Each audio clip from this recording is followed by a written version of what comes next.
আসসালামু আলাইকুম রহমতুল্লাহি ওয়া বারাকাতুহু।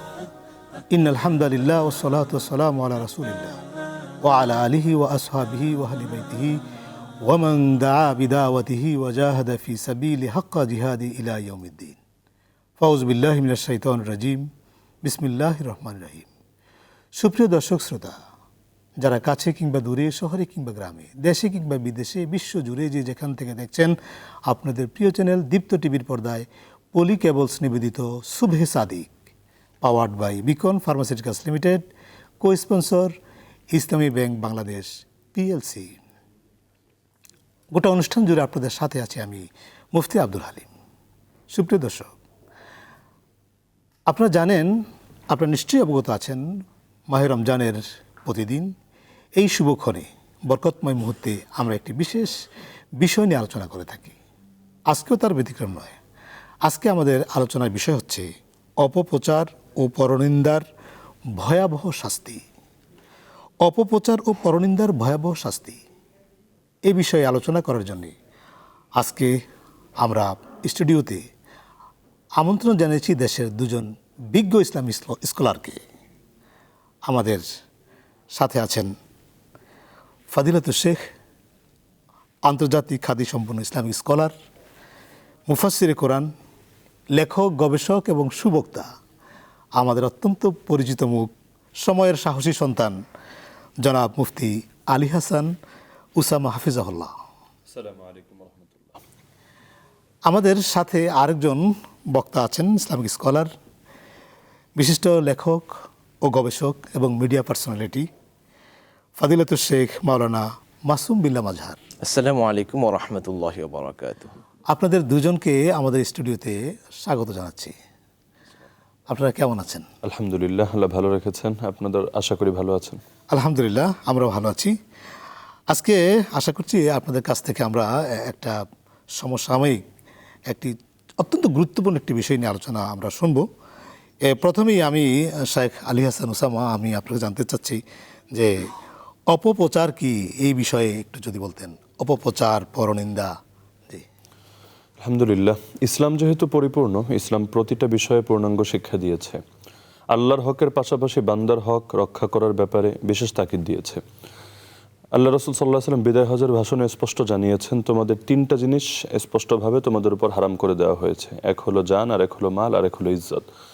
অপপ্রচার এবং পরনিন্দা মানেই হলো কোনো ব্যক্তির ইজ্জতকে অন্যায়ভাবে নষ্ট করা। সেটা মিথ্যা প্রচারের মাধ্যমে হতে পারে, গুজবের মাধ্যমে হতে পারে, অপবাদের মাধ্যমে হতে পারে, বিভিন্নভাবেই হতে পারে। যেমন আমাদের সমাজে সাধারণত দেখা যায় গীবত জিনিসটাকে মানুষ একদম মহামারীর মতো ছড়িয়ে দিয়েছে। হাদিসের মধ্যে আল্লাহ রাসূল সাল্লাল্লাহু আলাইহি ওয়াসাল্লাম স্পষ্টভাবে জানিয়েছেন, তিনি যখন মেরাজে যান, একটা শ্রেণীকে দেখলেন যাদেরকে আল্লাহ রাব্বুল আলামিন তাদের নখগুলোকে তামার নখে পরিণত করে দিয়েছেন। এরপর তারা নিজের নখ দিয়ে নিজের চেহারা থেকে গোশতগুলো ছিঁড়ছিল। আল্লাহ রাসূল সাল্লাল্লাহু আলাইহি ওয়াসাল্লাম এটা দেখে জিবরিল আমিনকে জিজ্ঞেস করলেন, এরা কারা? জানিয়ে দেওয়া হলো, এরা ওই সমস্ত লোক যারা মানুষের গোশত খেত, অর্থাৎ তাদের গীবত করত। আল্লাহ রাব্বুল আলামিন কোরআন মাজিদের জন্য গীবতকে মুমিন ভাইয়ের গোশত খাওয়া বলে উল্লেখ করেছেন। আল্লাহ স্পষ্ট বলেন, তোমাদের কেউ কি এটা পছন্দ করবে? সে তার মৃত ভাইয়ের গোশত ভক্ষণ করবে। তো ইসলামে প্রতিটা ব্যক্তির ইজ্জতকে সম্মান দেওয়া হয়েছে। এমনকি আল্লাহ তাআলা কোরআন এই বাক্য ব্যবহার করেছেন, তাহসাবুনাহু হাইয়িনা ওয়া হুয়া ইনদাল্লাহি আযীম। আম্মা জান আয়েশা রাদিয়াল্লাহু আনহাকে যখন অপবাদ দেওয়া হয়েছিল, মিথ্যা প্রচারের মাধ্যমে তার ইজ্জতকে নষ্ট করা হয়েছিল, আল্লাহ বললেন, এই যে অপবাদ প্রচার, তোমরা এটাকে মনে করো বড় হালকা, কিন্তু আল্লাহর কাছে এটা ভয়ঙ্কর একটা পাপ, ঘৃণিত পাপ, অনেক ঘৃণিত পাপ। জি মোহতারাম, আপনি অত্যন্ত চমৎকার করে বলছিলেন। আমরা এই পর্যায়ে যাব শেখ আপনার কাছে। আপনি আমাদেরকে বলবেন যে অপপ্রচার এবং গীবত নিয়ে শরীয়তের অবস্থাটা কি, মানে কতটুকু এটাকে শরীয়ত দেখে নিন্দনীয় কাজ। আলহামদুলিল্লাহ ওয়াসসালাতু ওয়াসসালামু আলা রাসূলিল্লাহ, আম্মা বা'দ। ধন্যবাদ প্রিয় সঞ্চালক সমসাময়িক একটি বিষয়ের অবতারণা করবার জন্য। গীবত যে শব্দটি এখানে আসছে, যেটা গয়েব থেকে, এখানে একটি সিগনিফিক্যান্ট পয়েন্ট হচ্ছে গীবত যে ব্যাপারটা বলা হয়, আল্লাহ রাসূল নিজে প্রশ্ন করেছিলেন সাহাবায়ে কেরামদেরকে যে আতাদরুনা মাল গীবাহ, তোমরা কি জানো গীবত কী জিনিস? সাহাবায়ে কেরাম বললেন, আল্লাহ তার রাসূলই ভালো জানেন। আল্লাহ রাসূল বললেন, তাকরাহু আখাকা বিমা ইয়াকরাহু, যিকরুকা আখাকা বিমা ইয়াকরাহু, যে তোমার ভাই যেটা অপছন্দ করবেন সেটা তার পিছনে বলা, সেটাই হচ্ছে গীবত। এখানে সাহাবায়ে কেরাম পাল্টা প্রশ্ন করেছিলেন, ইয়া রাসূলুল্লাহ, আমি যেই ব্যক্তির ব্যাপারে কথাটি বলছি, যেটাকে গীবত বলা হচ্ছে, কথাটি তো সত্য, এই ব্যক্তির ভিতরে এই বদভ্যাস বা এই ক্রিটিসাইজেবল যে প্রবলেম তার মধ্যে আছে, সেটা তো আছে। আল্লাহ রাসূল বলছেন যদি সেটা হয় তাহলে তুমি গীবত করলে, আর যদি তার মধ্যে সেটা না থাকে তাহলে তুমি অপপ্রচার করলে, বহতান যেটাকে বলা, প্রপাগান্ডা। বর্তমান বিশ্বে এটি জেনারেলদের মধ্যে তো আছে। সবচেয়ে দুঃখের এবং পরিতাপের বিষয় হচ্ছে আমরা যারা ইসলাম প্র্যাকটিসিং মুসলিম, তাদের মাঝে এই গীবতটি অত্যন্ত একটি জনপ্রিয় অপরাধ হিসাবে বয়ে বেড়াচ্ছে, মহামারী আকারে ধারণ করেছে। কিন্তু দুঃখের বিষয় হচ্ছে এটা যে অপরাধ, এটা যে এই যে ক্রিটিসাইজ, অন্যের পিছনে যে সমালোচনা করা বা যেটা প্রপাগান্ডা, মিথ্যাচার, যেটা আদৌ সে করছে না সেগুলো করা, এটা যে একটা অপরাধ সেটা আমরা কখনোই ফিল করছি না। দ্বিতীয় কথা হচ্ছে এই অপরাধটি এতই ভয়াবহ যে আমরা উম্মাহাতুল মুমিনিন আয়েশা রাদিয়াল্লাহু আনহা থেকে একটি হাদিস যদি আমরা এখানে উল্লেখ করি, উম্মাহাতুল মুমিনিন আয়েশা রাদিয়াল্লাহু আনহা একদিন রাসূল করিম সাল্লাল্লাহু আলাইহি সাল্লামের সামনে আরেকজন আমাদের মা উম্মাহাতুল মুমিনিন সাফিয়া রাদিয়াল্লাহু আনহার ব্যাপারে একটি কমেন্ট করে বসলেন, যে তিনি আকার ইঙ্গিতে এই কথা বোঝাতে চাইলেন যে সাফিয়া রাদিয়াল্লাহু আনহা খাটো। এটা রাসূলের সামনে এটা মজার ছলে হয়তো বলেছেন, কিন্তু এই কথাটা বলার পরে আল্লাহ রাসূল এমন একটা মন্তব্য করলেন যে লাকাদ কুলতি কালিমাতান, তুমি এমন একটি কথা বললা হে আয়েশা, তুমি এমন একটি কথা বললা, লাউ মাজিজাত বিমা ইল বাহিল্লা মাজাজাতহু, তুমি এমন একটি কথা বললা যে এই কথাটির অপরাধটা যদি একটা সমুদ্রের মধ্যে ফেলে দেওয়া হয়, তাহলে এই সমুদ্র, অর্থাৎ যেটা আল্লাহর সৃষ্টি সবচেয়ে বড় সৃষ্টি, এই সমুদ্রের পুরা পানিটা মানে কালারটা চেঞ্জ হয়ে যাবে। একটা পানির যে তিনটা বৈশিষ্ট্য, রং, গন্ধ, স্বাদ, তিনটা বৈশিষ্ট্যই মানে উলটপালট হয়ে যাবে। অর্থাৎ যদি এই গীবতের ছোট্ট একটা গীবত, যেটা তুমি মজার ছলে হয়তো করেছো, কিন্তু এটা করলে এই সমুদ্রের মতো একটা বিশাল আল্লাহর সৃষ্টি, সবচেয়ে বড় বিশাল সৃষ্টি, এই সৃষ্টিটা পর্যন্ত বিকৃত হয়ে যাবে। এখন খেয়াল করুন, আমাদের তার বিপরীতে এখানে আল্লাহ রাসূল এখানে ইন্ডিকেটিভ কথা ইউজ করেছেন। তার বিপরীতে আমরা যদি এই অপরাধটা করি, আমাদের আমলনামা, আমাদের যে স্পিরিচুয়ালিটি, আমাদের আধ্যাত্মিকতা, আমাদের পরকালীন যে হিসেব নিকাশ কতটা বেশি কলুষিত হবে, আল্লাহ রাসূল এই হাদিস বর্ণনা করার মধ্য দিয়ে, এই হাদিস উল্লেখ করার মধ্য দিয়ে সেটা আমাদেরকে জানিয়েছেন। আপনি অত্যন্ত চমৎকার বলছিলেন শেখ। আমরা যাব আপনার কাছে একটা প্রশ্ন, সেটা হলো যে এই যে আমরা ফেসবুক এবং ইউটিউবে আমরা অপপ্রচার করে থাকি, এই জন্যে গুনাহ হবে কিনা, বা এটা কতটা গুনাহ হবে?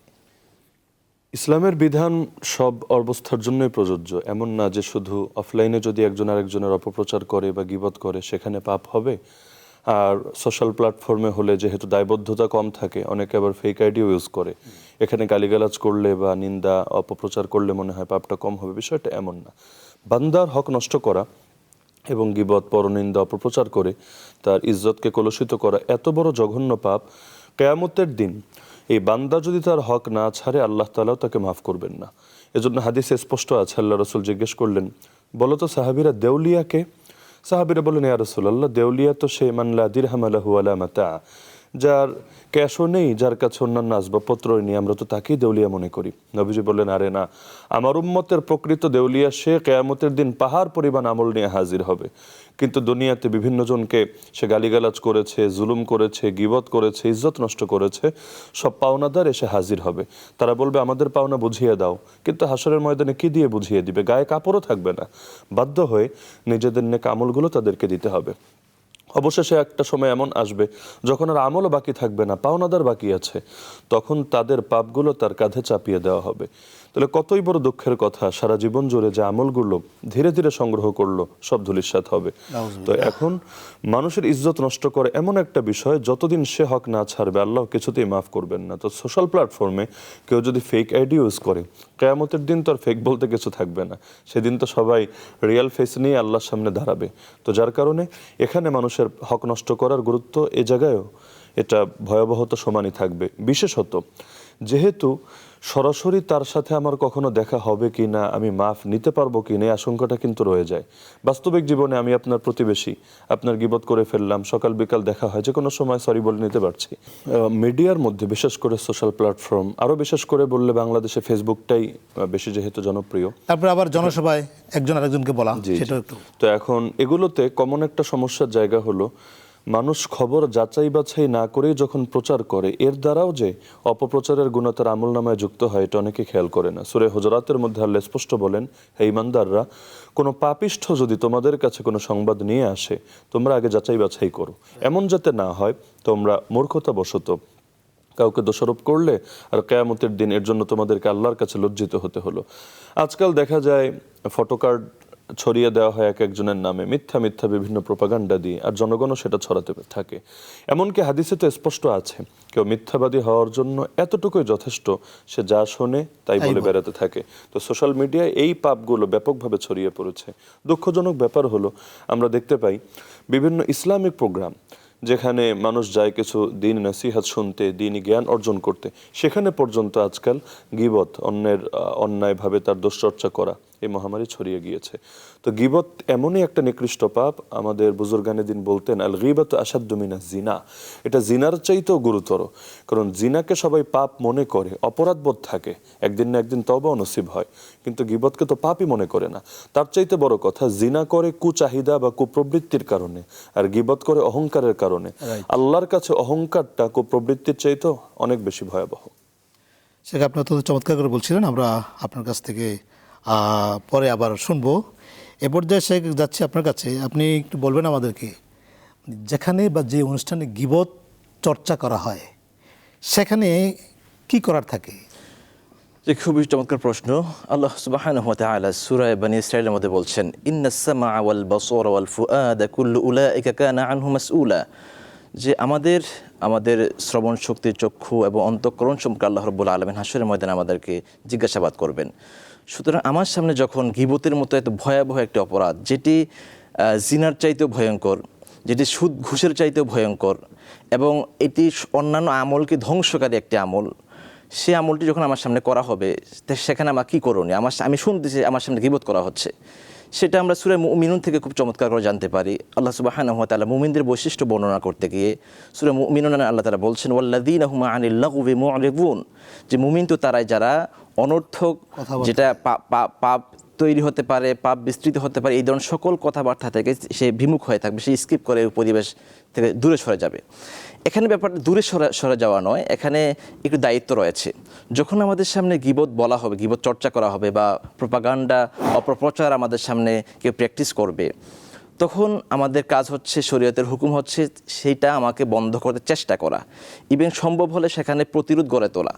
সেটা তো শোনা যাবেই না, তাকে মোটিভেট করা যাবে না, তাকে অ্যাপ্রিসিয়েট করা যাবে না। তার বিপরীতে তাকে আটকানোর জন্য ওই যার গীবত করা হচ্ছে তার পক্ষ নিয়ে ওই গীবতকারীর বিপক্ষে অবস্থান নেওয়া।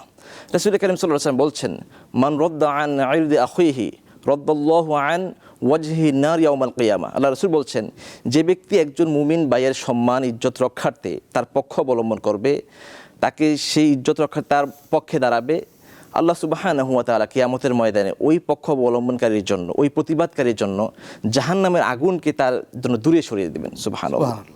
সুতরাং এখান থেকে আমরা এই বিষয়টাই বুঝতে পারি, গীবতের বিষয়টা এতই মারাত্মক যে, আমি যদি সর্বশেষ বলি, আমরা যে রমাদান মাসে আলোচনা করছি, আমাদের এটা এত বেশি আমাদের আমলগুলো ধ্বংসকারী। আল্লাহ রাসূল সাল্লাল্লাহু আলাইহি ওয়াসাল্লাম বলছেন, বুখারী মুসলিমের যৌথ বর্ণনা হাদিসটি বর্ণিত হয়েছে, রাসূল সাল্লাল্লাহু আলাইহি ওয়াসাল্লাম বলছেন, মান লাম ইয়াদা কাওলা যুরি ওয়াল আমালা বিহি ফালাইসা লিল্লাহি হাজাতান আইয়াদা তাআমাহু ওয়া শারাবাহু, যে ব্যক্তি রমাদান মাসে সিয়াম সাধনা করা অবস্থায় অনর্থক কথা বলতে, এটা তো সবচেয়ে বড় অনর্থক কথা, সবচেয়ে বড় পাপ পঙ্কিলপূর্ণ কথা, যে গীবত করা, এই ধরনের কথা বা অন্যান্য যত রকমের অপ্রয়োজনীয় কথা আছে, আননেসেসারি টকিং আছে, সেটা যদি সে অ্যাভয়েড করতে না পারে, তাহলে তার এই না খেয়ে থাকা আর এই না পান করে থাকার এতে আল্লাহ কোনো কিছু যায় আসে না।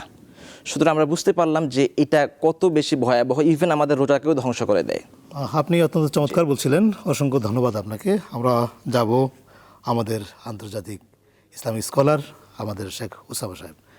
আপনি আমাদেরকে এই পর্যায়ে আমাদের দর্শকদের বলবেন যে গীবত তো আসলে কখন কখন করে মানুষ, কিন্তু কখন কখন করা যাবে গীবতটা? গীবত ইসলাম নির্দিষ্ট কিছু ক্ষেত্র আছে যেখানে ইসলাম গীবতকে অ্যালাউ করেছে। যেমন এমন কারো ব্যাপারে দোষচর্চা করা হচ্ছে এখানে যে আপনি এটা যদি তার সামনে গিয়ে একজনের বিরুদ্ধে ষড়যন্ত্র হলো যে আমি তাকে মেরে ফেলবো, এই করব সেই করব, আপনি জানছেন যে এটা যদি আমি তাকে ইনফর্ম না করি সে অবশ্যই ক্ষতির মধ্যে পড়ে যাবে। আপনি এখন তাকে গিয়ে আড়ালে জানিয়ে দিলেন যে অমুক ব্যক্তি তোমার বিরুদ্ধে এই ষড়যন্ত্র, এই চক্রান্ত করছে, তোমার উচিত সতর্ক থাকা। এখানেও তো আপনি তার সামনে ওই লোকের দোষটা তুলে ধরলেন, কিন্তু এই দোষ তুলে ধরার দ্বারা গুনাহ তো হবেই না, উল্টো সওয়াব হবে। কেন? কারণ যদিও দোষ তুলে ধরেছেন, কিন্তু এর দ্বারা প্রকারান্তরে আপনি মুসলমানকে বড় বিপদ থেকে রক্ষা করেছেন। একইভাবে অনেক সময় ফতোয়া জানার জন্য দোষচর্চার প্রয়োজন হয়। যেমন আল্লাহ রসুল সাল্লাহ ইসলামের কাছে এসে হিন্দা রাদিয়াল্লাহু আনহা তিনি বললেন, ইয়া রাসূলুল্লাহ, আমার স্বামী আবু সুফিয়ান বড় কৃপণ, সে আমাকে ঠিকভাবে খরচ দেয় না, তা আমি এখন কি করতে পারি? আমি কি তার অজান্তে তার পকেট থেকে কিছু কিছু পয়সা নিতে পারি? নবীজি বললেন, যতটুকু প্রয়োজন তোমার এবং তোমার সন্তানদের জন্য ন্যায়সঙ্গতভাবে তুমি নিতে পারো। সুবহানাল্লাহ। এখানেও দোষচর্চা করেছে, কিন্তু এটা হলো পরামর্শ এবং ফতোয়া জানার জন্য। একইভাবে যার পাপটা প্রকাশিত, যেমন আমরা অনেক সময় কোনো প্রকাশ্য জালেম, কোনো প্রকাশ্য ফ্যাসিবাদী তাকে নিয়ে আলোচনা করতে গেলেও এই যে জালেম শব্দ ব্যবহার করতে হচ্ছে, অথবা অন্য কোনো অপরাধ তার নামের সাথে যুক্ত করতে হচ্ছে, এটাও কেন? কারণ তার পাপটা এতটা প্রকাশিত, এটা নতুন করে তার ইজ্জত নষ্ট করার কিছু নেই, বরং তো এটা সকলের অবগতির ভেতরে আছে। তো এ জাতীয় কিছু ক্ষেত্র এখানে ইসলাম গীবতকে অ্যালাউ করেছে, কিন্তু সাধারণভাবে যেই দোষকে আল্লাহ গোপন রেখেছেন সেটা প্রকাশ করার অনুমোদন আল্লাহ কাউকে দেননি। এজন্য হাদিসে আছে, যে ব্যক্তি কোনো মুসলমানের দোষ আড়াল করে রাখবে, হাসরের ময়দানে আল্লাহ তার সমস্ত দোষ এবং পাপকে আড়াল করে রাখবেন। আলহামদুলিল্লাহ, আপনি অত্যন্ত চমৎকার করে বলছিলেন।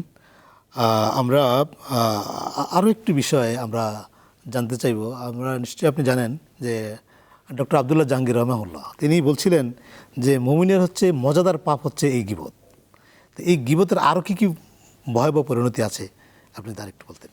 গীবতকে আসলে বাংলাদেশে অনেকে দুষ্টুমি করে ঘি ভাত বলে, মানে ঘি ভাত খেতে যেমন ভারী মজা, গীবত করাটাও হয়ে গিয়েছে এমন মজা। আপনি চায়ের দোকানে অথবা গ্রামে কোথাও যখন দেখবেন মানুষ গীবত করছে, আপনি গিয়ে তাকে না করবেন, কি ব্যাপার তুমি গীবত করছো কেন, কমন জবাব আপনাকে দেবে যে যা সত্য তাই তো বলছি। অথচ মুসলিম শরীফে স্পষ্ট আছে, যেটা সত্য বাস্তবেই তার ভেতরে দোষ আছে সেটা চর্চা করার নামে গীবত, আর যেটা নেই সেটা চর্চা করার নাম তো হলো অপবাদ। তাহলে গীবত এমনই এক হারাম, যে হারামের ব্যাপারে আল্লাহ রাব্বুল আলামিন তারকে কখনোই ক্ষমা করবেন না যতক্ষণ না বান্দা তার হক ছাড়বে। এজন্য কখনো যদি এমন হয় আমি এমন কোনো ব্যক্তির গীবত করলাম যে মরে গেছে, অথবা তার সাথে আমার সাক্ষাৎ হওয়ার কোনো সম্ভাবনাও নেই, ক্ষমা চাওয়ার কোনো সুযোগও নেই, আল্লাহ রাসূল সেখানেও পরামর্শ দিয়েছেন, কাফারাতুকা আন তাস্তাগফিরা লাহু, তোমার পাপ মোচনের উপায় হবে তার জন্য আল্লাহর কাছে তুমি ক্ষমা প্রার্থনা করবে। এবং ইমামরা এটাও পরামর্শ দেন যে তার ভালো গুণগুলো এবার ব্যাপকভাবে মানুষের সামনে তুলে ধরবে, না হলে তোমার তো পাপ মুক্তির কোনো পথই খোলা থাকবে না। তো গীবতের সবচাইতে ক্ষতির পয়েন্টই এটা যে এখানে দুইটা জিনিস জড়িয়ে যায়। এক নম্বরে এটা অহংকার থেকে উদ্ভূত হয়, কারণ যার ভেতরে বিনয় আছে সে আরেকজনের দোষ দেখবে না, বরঞ্চ সে নিজের দোষ নিয়ে পেরেশানিতেই তো তার ঘুম হবে না। তো সবচাইতে বড় সমস্যা এখানে যে এখানে অহংকার জড়িত আছে, যে অহংকারকে আল্লাহ বলেছেন আমার চাদর, যে আমার চাদর ধরে টানাটানি করবে আমি তাকে জাহান্নামে নিক্ষেপ করব উল্টোমুখী করে। আর দ্বিতীয় সমস্যাই হলো এখানে বান্দার হক জুড়ে যায়, আর বান্দার হক যেহেতু জুড়ে যায় তাহলে বান্দা মাফ করবে কিনা আমি নিশ্চিত না, আর সে যদি মাফ না করে আল্লাহ আমাকে মাফ করবেন না। আপনি অত্যন্ত চমৎকার করে বলছিলেন। আজকে আপনাদের দুজনকেই অত্যন্ত প্রাণবন্ত এবং সমসাময়িক আলোচনা করার জন্য আন্তরিক ধন্যবাদ এবং মোবারকবাদ জানাচ্ছি। প্রিয় দর্শক, আমরা অনুষ্ঠানের একেবারেই শেষ পর্যায়ে এসে পৌঁছেছি। আপনারা দেখছেন আপনাদের প্রিয় চ্যানেল দীপ্ত টিভির পর্দায় পলি কেবলস নিবেদিত সুবি সাদিক, powered by Beacon pharmaceuticals limited, co sponsor Islami bank Bangladesh PLC. প্রিয় দর্শক, আমরা যেতে যেতে শেষ পর্যায়ে একটি কথা স্মরণ করে দিতে চাই। আল্লাহ তাআলা বলছেন, তোমরা কি তোমাদের মৃত ভাইয়ের গোশত খাওয়া পছন্দ করবে? মৃত ভাইয়ের গোশত খাওয়ার মতো অপরাধ হচ্ছে এই গীবত, পরচর্চা, পরনিন্দা। আসুন আমরা প্রত্যেকেই এই অত্যন্ত নিন্দনীয় গর্হিত এই কাজ থেকে আমরা বিরত থাকি এবং সহি সালামতে সঠিক পদ্ধতিতে আমরা সিয়াম পালন করি। আল্লাহ আমাদের সেই তৌফিক দান করুন। সেই প্রত্যাশায় আগামী অনুষ্ঠান দেখার আমন্ত্রণ জানিয়ে আজকের মতো এখানে শেষ করছি। আসসালামু আলাইকুম রহমতুল্লাহি ওয়া বারাকাতুহু।